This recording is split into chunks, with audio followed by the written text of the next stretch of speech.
మనము అధికారంలో ఉండి కూడా 70 పంచాయతీలకు 64 పంచాయతీలు గెలిచి కూడా ఏ రోజు కూడా ఆ 6 మంది పంచాయతీలకు సంబంధించిన వాళ్ళకి ఎవరికి ఇబ్బంది పెట్టలేదు. ఎవరికే కానీ ఈసారే కాదు, గతంలో ఉన్నప్పుడు కూడా 63 పంచాయతీలు గెలిచినాం మనం. ఏ రోజు కూడా ఎవరికి ఇబ్బంది పెట్టలేదు. ఉప్పినేసులపల్లిలో ఉన్న సర్పంచ్ని అడగమనండి ముత్యాలనాయన్ని, ఏ రోజైనా అతనికి ఇబ్బంది పెట్టామో అని చెప్పేసి. మాల్యవంతంలో ఉన్న సర్పంచ్ని అడగండి, ఏ రోజైనా ఇబ్బంది పెట్టామో అని. నిడిగల్ సర్పంచ్ నాగభూషణాన్ని అడగండి, ఏ రోజైనా ఇబ్బంది పెట్టామో అని చెప్పేసి. ఏకమాదంపల్లిలో ఉన్న సర్పంచ్ని అడగండి, ఏ రోజైనా ఇబ్బంది పెట్టామో. ముక్తాపురంలో ఉన్న సర్పంచ్ని అడగండి, ఏ రోజైనా ఇబ్బంది పెట్టామో అని. ఎందుకంటే రోల్ ఇండిపెండెంట్. మీరు స్వతంత్రంగా ఏ పార్టీకి సంబంధం లేకుండా ఆ గ్రామం యొక్క అభివృద్ధికి పాలు పంచుకోవాలి, కృషి చేయాలని ఒక ఆలోచనతో ముందుకు అడుగులు వేసిన వాళ్ళు. దేశంలో ఎవరికీ లేదు చెక్ పవర్. ప్రెసిడెంట్ కూడా సంతకం చేసి చెక్ చేసి డబ్బులు ఇవ్వలేదు. ప్రధానమంత్రి కూడా చెక్ చేసే అధికారం లేదు. ముఖ్యమంత్రికి సంతకాలు చేసే అధికారం లేదు. చెక్ పవర్ సంతకాలు పెట్టే అధికారం. చెక్ పవర్ ఉండే సంతకం చేసే అధికారం ఉన్న ఏకైక వ్యక్తి ఎవరైనా ప్రజాప్రతినిధి ఉన్నారంటే అది కేవలం ఒక సర్పంచ్కు మాత్రమే అధికారం. అంతటి అధికారాన్ని పెట్టుకొని అంబేద్కర్ రాసిన రాజ్యాంగం అంతగా వాళ్ళకు స్వయం ప్రతిపత్తి ఉంటే, కానీ ఈ కూటమి ప్రభుత్వం వచ్చిన తర్వాత ఏం చేసింది నేను చూస్తున్నా. పంచాయతీలలో ఎవరెవరికి ఎంతెంత గ్రాంట్లు మిగిలిపోయినాయి అని చెప్పేసి దగ్గర 2-2.5 కోట్ల రూపాయల గ్రాంట్లు మిగిలిపోయి ఉన్నాయి. ఏమంటే మా పార్టీ వాడు కాదు, మాది ప్రభుత్వం, మా వాళ్ళే చేసుకుంటారు పని. మీ వాళ్ళే చేసుకునేటటువంటి గెలిచి చేసుకో. మనం వేరే వాళ్ళు గెలిచిన దాంట్లో ఎందుకు చూసా. ఎర్రాపల్లి దాంట్లో 15 లక్షలు పెండింగ్ ఉంది. ఈ వాటికి ఎన్నోసార్లు చెప్పినాడు, ఎన్నోసార్లు విందు పత్రం ఇచ్చినాడు, నా దాంట్లోకి చేసుకుంటాను అంటే ఒప్పుకోలే. ఇది ఎక్కడ లేని సంస్కృతి. ఇంతకుముందు కూడా మనం ఎప్పుడే కానీ అవతల పార్టీ సర్పంచులకి ఎప్పుడే కానీ నిలబెట్టిన దాఖలాలు లేవు. గతంలో ఉన్నప్పుడు కూడా మన పార్టీకి సర్పంచులకు సంబంధించిన వాళ్ళు నిలబెట్టినారు. మొత్తం అన్ని ఊర్లలోనూ చూశారు. అన్ని ఊర్లలోనూ డబ్బు నిలబెట్టేసినారు. పని చేయకూడదు. ఎవరు దానికి ముఖ్యమైన దానికి ఎవరు మినిస్టర్ అంటే the great hero Pawan Kalyan garu. నీతి లేకపోతే ఊగి చెప్తా అంటాడు ఆయన. ఈరోజు అదే గ్రామ స్వరాజ్యం కోసం ఉన్నటువంటి సర్పంచుల యొక్క నిధులను కూడా వాళ్ళని వినియోగించకుండా చేస్తున్నది. నేను ఎందుకు చెప్తున్నది ఎందుకంటే నేను 2009 to 14 మధ్య నేను ఇప్పుడున్న Nadella Manohar civil supplies minister, కొంతమంది ఎమ్మెల్యేస్ అంతా కూడా టీం అంతా నేను కేరళకి వెళ్ళాను. నేను ఎప్పుడు మా సన్నిహితులతో నేను ప్రస్తావిస్తూ ఉంటాను. కేరళకి వెళ్ళినప్పుడు అక్కడ బ్లాక్ పంచాయత్స్ అంటారు.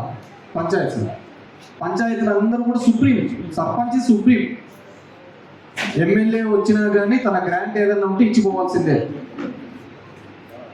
ఎమ్మెల్యే వచ్చి అజమాయిషీ చేసే కూడా ఏం లేదు, ప్రభుత్వం అజమాయిషీ చేసేకి లేదు.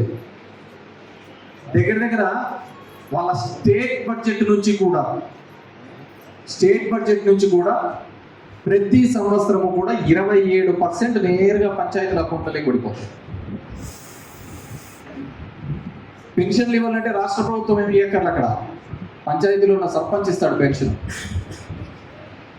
లోకల్గా ఉన్న ఎలక్ట్రిసిటీ కానీ ఇంకోటి కానీ మాడిఫికేషన్స్ కానీ ఏదైనా కానీ తీర్మానం చేసుకుంటూ అంటారు. బయోగ్యాస్ ప్లాంట్స్ పెడుతూ ఉంటారు. డెవలప్మెంట్ అన్నీ కూడా పంచాయతీలలోనే చేస్తుంటారు. ఒక్కొక్క పంచాయతీ ఎంత ఉంటుందో తెలిసినప్పుడు రెవెన్యూ కూడా అలాగే కలెక్ట్ చేస్తుంటారు. అంటే ట్యాక్స్ కలెక్షన్స్ కానీ, water tax, house tax collections అని ఒక్కొక్క పంచాయతీ బ్లాక్లో 15 కోట్ల రూపాయల నుంచి 20 కోట్ల రూపాయల డబ్బులు ఉంటాయి. అది అక్కడ స్వయం ప్రతిపత్తి. కానీ మనకి ఇక్కడ ఎక్కడ లేదు. నాకు తెలిసి నేను ఒక కేరళలోనే అలాంటివి చూశాను. మనకి ఇక్కడ అట్లేం లే. పంచాయతీలో ఉన్న సర్పంచుల్ని పొలిటికల్గా ఇన్ఫ్లుయెన్స్ చేసుకుంటూ వస్తున్నారు. అది చాలా తప్పుడు కల్చరు. ఈరోజు దగ్గర 64 మంది సర్పంచులు గెలిస్తే దగ్గర ఎంతమంది పోయినారయ్యా? 10 మందా? 8 మంది సర్పంచులు పోయినారు. వాళ్ళకి ఎవడు సన్మానం చేస్తున్నాడు తెలుసు. నేను 5 ఏళ్ళు చేసుకున్నాను, నేను ఫలానా పార్టీ నుంచి గెలిచినాను, నేను ఎవరి దగ్గర పోయి కూర్చొని సన్మానం చేసుకోలేదు తెలుసు. అంతే కదా, ఒకటితో ఉంటే కదా, ఒకటితో ఉంటే సంసారం అంటారు. ఇంకో ఇట్లా 10 మందితో పోతే ఏమంటారు? పాపం అట్లాంటి పరిస్థితుల్లో వాళ్ళు ఉండిపోయినారు. చెప్పడానికి పోయి కన్నాలు మట్టము గోళ్ళనుకున్నాడు ఒకడు, ఇంకోటి ఇది చేయాలనుకున్నవాడు 1.25 లక్ష కన్నాలే. వీళ్ళకందరికీ లేని సమస్యరా? వీళ్ళందరికీ పెట్టని సమస్యలా? వీళ్ళందరూ భరించలేని సమస్యలా? అందరూ అనుభవించినారే కదా. కానీ ఎప్పుడైనా కానీ ఒక సమస్య వచ్చినప్పుడు ఆ సమస్యకు ఎదురొడ్డి నిలబడి దాన్ని ఎదుర్కొన్నప్పుడే అతను ఒక నాయకుడిగా ఎమర్జ్ చేస్తాడు తప్ప ఈ విధంగా చిన్న చిన్న దానిలోకి పెట్టి చేస్తే అతను నాయకుడిగా ఎప్పుడు ఎస్టాబ్లిష్ కాదు. అందరికీ పెడతాంటారు కష్టాలు. మన ఏదో కసు ఊడిసేది ఒకటి సమస్య మా కర్ణాకరణ పోయి పోలీస్ స్టేషన్లో కూర్చోబెట్టి పొద్దున్నే మా ఇంటి ముందర ఈడ్చల్లరా ఏదైనాది ఏదో ఊడ్చేదని చెప్పేసి పవన్ కళ్యాణ్ చెప్పినాడని వీళ్ళంతా పొద్దున్నే పోయి ఊడ్చడం మొదలుపెట్టినారు. స్వచ్ఛ పంచాయతీ అదేంది స్వచ్ఛ భారత్ టైటిల్ సూపర్తో ఉంటాయి, ఇలా తగ్గేదే ఉండదు. ఆ విధంగా ఉంటే కేసులు పెట్టినారు. చాలా మంది మీద ఒత్తిడి తీసుకుని వచ్చిన మా దాంట్లోకి రండి, మా దాంట్లోకి రండి అని చెప్పేసి అవన్నింటినీ జయించి వస్తేనే నాయకుడిగా ఎమర్జ్ అవుతా అంటాం. ప్రతి ఒక్క చోట కూడా ఏదైనా కానీ ఒక సమస్య ఉన్నప్పుడు ఇది చేస్తున్నాం. ఏ రోజు కూడా నేను ఇక్కడ ఇన్ఛార్జ్ తీసుకొని ఇప్పటికి 20 సంవత్సరాల్లో ఇది 2 సార్లు సర్పంచ్ అయిపోయింది, టర్మ్స్ అయిపోయినాయి, ఇప్పుడు 3వసారి వస్తుంది. ఏ రోజు కూడా నా వాడు ఉండాలి సర్పంచ్గా క్యాండిడేట్ అని నేను పలానా పేర్లు చెప్పినే లేదు. నేను ఏడో 1-2 చెప్పిన, ఒకటి వాళ్ళకి చెప్పిన అంతే, ఇంకోటి చెప్పిన అంతే, ఆడ 2 పోయినాయి. నేను ఏదైతే చెప్పినానో ఈయన పెట్టుకోండి, ఈయన పెళ్లి పెట్టుకొని బలవంతంగా నేను బలవంతంగా గుర్తించోడు పోయినాయి. ఎప్పుడే కానీ నేను ఎప్పుడు చెప్పను, కానీ మన తప్పనిసరి పరిస్థితుల్లో చెప్పాల్సిన పరిస్థితి. నేను ఎప్పుడు చెప్పినా కానీ ఆ గ్రామంలో ఉన్న మీరందరూ మాట్లాడుకొని రండి, ఒక ఏకాభిప్రాయం మీదకి వస్తే మీరే మాట్లాడుకొని చేస్తామని ఒక 2 క్యాండిడేట్లు వస్తే ఆ 2లో కూర్చోబెట్టి మాట్లాడేది.